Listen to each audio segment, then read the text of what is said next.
విప్రో లాంటి సంస్థలు ఇట్లా నేను చెప్పుకుంటూ వెళ్తే కొన్ని వందల కంపెనీలు రావడానికి ప్రధానమైన కారణం పివి నరసింహారావు గారు, అదేవిధంగా డాక్టర్ మన్మోహన్ సింగ్ గారు వాళ్ళు తెచ్చిన సరళీకృత విధానాలు ఈరోజు ప్రపంచ కంపెనీలకు మనం సీఈఓలుగా మారిన. అధ్యక్ష, ఇది గొప్ప విజయమే, కానీ ఇది సరిపోదు. మనం ప్రపంచ కంపెనీలను మనం సృష్టించలేదు. గూగుల్ మనం సృష్టించలే, మైక్రోసాఫ్ట్ మనం సృష్టించలే, అడోబ్ మనం సృష్టించలే, యాపిల్ మనం సృష్టించలే. ఇట్లా చెప్పుకుంటూ వెళ్తే ఈ కంపెనీలను కనిపెట్టింది మనం కాదు, ఈ కంపెనీల యజమానులు మనం కాదు. ఆ కంపెనీలకు మనం సేవలు అందిస్తున్నాం.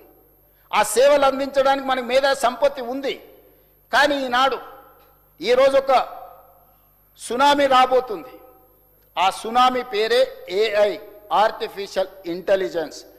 ఈ ఆర్టిఫిషియల్ ఇంటెలిజెన్స్ ఏఐ ద్వారా ఈరోజు ప్రపంచంలో లక్షలాది కోట్లాది ఉద్యోగాలు పోయి ఈరోజు ప్రపంచంలో తీవ్రమైన నిరుద్యోగ సమస్యపోతున్న సవాళ్లను, ఈరోజు రాబోతున్న సునామీని ఏ విధంగా మనం ఎదుర్కోవాలి, నిలబడాలి, ఈ విపత్కర సమయంలో మనం ఏ విధంగా బలమైన శక్తిగా ఎదగాలి అన్న ఆలోచననే ఈనాడు తెలంగాణ రాష్ట్ర ప్రభుత్వం గవర్నర్ ప్రసంగం ద్వారా ఒక విజన్ డాక్యుమెంట్ను, ఒక పాలసీని ఈరోజు ఈ సభలో ప్రవేశపెట్టినాం. అధ్యక్ష,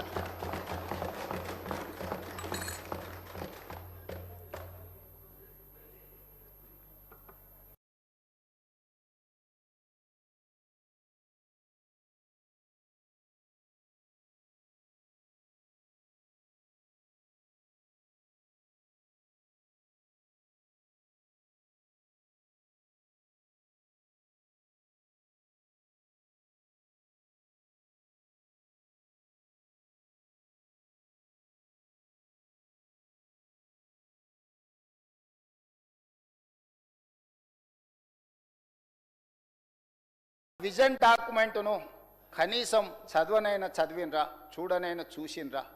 వీళ్ళ చదివినా చూసినా అవగాహన చేసుకున్నా అభినందించడానికి మీకు మనసు రాలేదా అని నేను అడుగుతున్నా. అధ్యక్ష, ఇక్కడ రాజకీయాలకు తావు లేదు. గవర్నర్ ప్రసంగం సందర్భంగా రాజకీయాలు మాట్లాడుకోవడానికి రేపటి నుంచి సభ ఇంకా జరుగుతుంది. అధ్యక్ష, 15 రోజులు విజ్ఞత ప్రదర్శించాలి, విజ్ఞతతో వ్యవహరించాలి.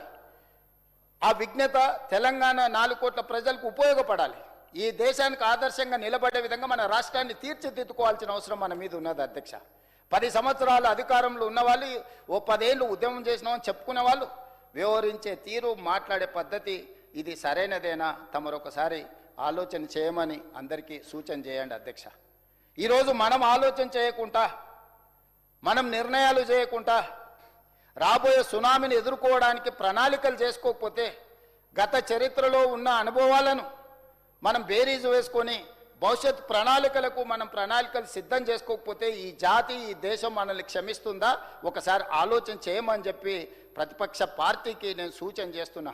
అధ్యక్ష, అందుకే ఈరోజు వికసిత్ భారత్ 2047 ప్రధానమంత్రి గారు దేశం కోసం ప్రణాళికలు చేస్తే Telangana rising 2047 cure, pure and rare పాలసీలతోని తెలంగాణ రాష్ట్ర ప్రభుత్వం ఒక విజన్ డాక్యుమెంట్ను తీసుకొచ్చింది. అధ్యక్ష, ఈ విజన్ డాక్యుమెంట్ మన రాష్ట్రానికి ఒక్క గొప్ప భవిష్యత్తును అందించడమే కాదు, 2034కి $1 ట్రిలియన్ ఎకానమీ, 2047 నాటికి $3 ట్రిలియన్ ఎకానమీ చెయ్యాలని మనం ఒక పాలసీ డాక్యుమెంట్ తీసుకున్నాం. అధ్యక్ష, ఈరోజు నవశకానికి ఒక నూతన విధానాన్ని మనం తీసుకొచ్చినప్పుడు దీన్ని ఆహ్వానించి మీకున్న అనుభవంతో ఈరోజు సూచనలు చేసినుంటే తప్పకుండా తెలంగాణ ప్రజలు మిమ్మల్ని అభినందించుండేటోళ్ళు. అధ్యక్ష, మా విజన్ని 2 భాగాలుగా విభజించుకున్నాం. అధ్యక్ష, 2034 నాటికి మన లక్ష్యం $1 ట్రిలియన్ ఆర్థిక వ్యవస్థగా ఎదగడం, 2047 అంటే దేశ స్వతంత్రం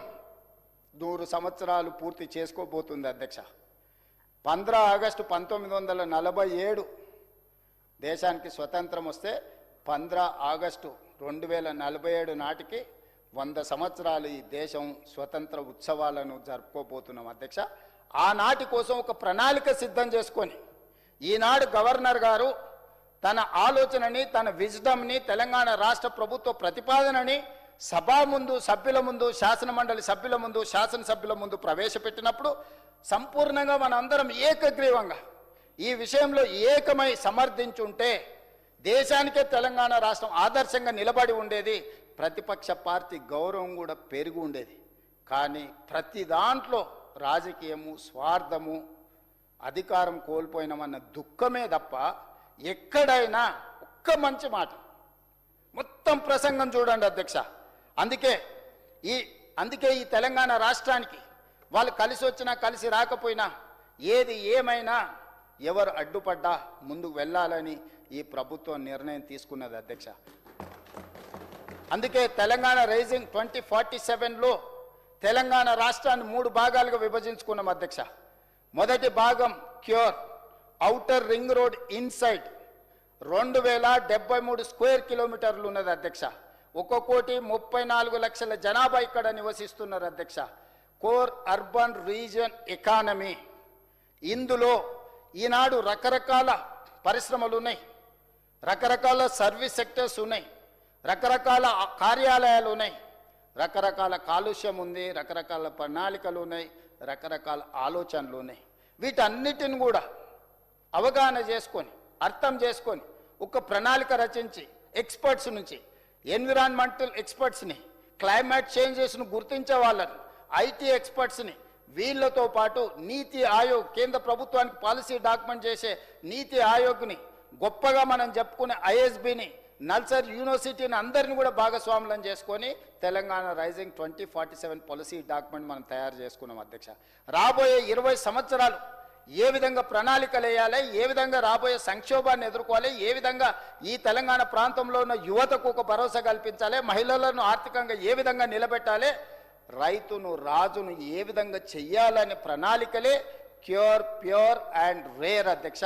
ఈరోజు క్యూర్కు సంబంధించి కొన్ని అంశాలను మీ ముందు నేను పెట్టదలుచుకున్నా అధ్యక్ష.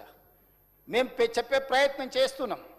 అర్థమైనా అర్థం కానట్టుగా, ఒకవేళ అర్థం కాక మాట్లాడుతుర్రో ఎవరికీ అర్థం కాదు. అందుకే ఈరోజు కోర్ అర్బన్ రీజియన్ ఎకానమీలో ఈరోజు రెడ్ కేటగిరీ, ఆరెంజ్ కేటగిరీ పరిశ్రమలు ఉన్నాయి అధ్యక్ష. ఈ పరిశ్రమలు ఇక్కడ ఉండడం వల్ల, కాలుష్యాన్ని వెదజల్లడం వల్ల ఈ ప్రాంతంలో నివసించలేని పరిస్థితులు వస్తున్నాయి అధ్యక్ష. అందుకే ఈ పరిశ్రమలను తరలించాలనే పాలసీ తీసుకున్నాం అధ్యక్ష. ఇదే కాకుండా ఈరోజు ఈ నగరానికి మీ వికారాబాద్, తమరు ప్రాతినిధ్యం వహిస్తున్న వికారాబాద్ అనంతగిరి కొండల్లో మచ్కుందా నది, అంటే ఈరోజు మనం అందరం గొప్పగా చెప్పుకునే మూసీ నది అక్కడ మొదలై అక్కడి నుంచి నల్గొండ జిల్లాలో వాడపల్లి దగ్గర కృష్ణానదిలో విలీనమవుతుంది అధ్యక్ష.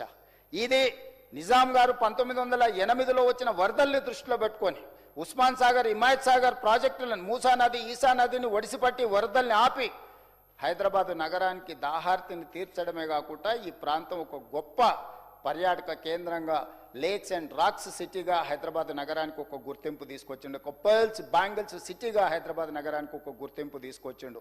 ఈరోజు మోజంజాయ్ మార్కెట్కి వెళ్ళండి, కబూతర్ ఖానాకి వెళ్ళండి, లేకపోతే ఎక్కడికైనా వెళ్ళండి, ఒక అద్భుతమైన వారసత్వ సంపదను అందించడమే కాకుండా ఒక గొప్ప ప్రపంచ వ్యాపార కేంద్రంగా తెలంగాణ రాష్ట్రాన్ని తీర్చిదిద్ది ఒక అద్భుతమైన రివర్ ఫ్రంట్ ఎకానమీని ఆ రోజు నిజాం సర్కార్ తీర్చిదిద్దింది అధ్యక్ష. అందుకే ఈరోజు రకరకాల మానవ తప్పిదాల వల్ల జరిగిన పరిణామాలను, జరుగుతున్న ఆక్రమణలను నియంత్రించడానికి ఈరోజు మా ప్రభుత్వం క్యూర్ అనే ప్రణాళికను తీసుకొచ్చింది అధ్యక్ష.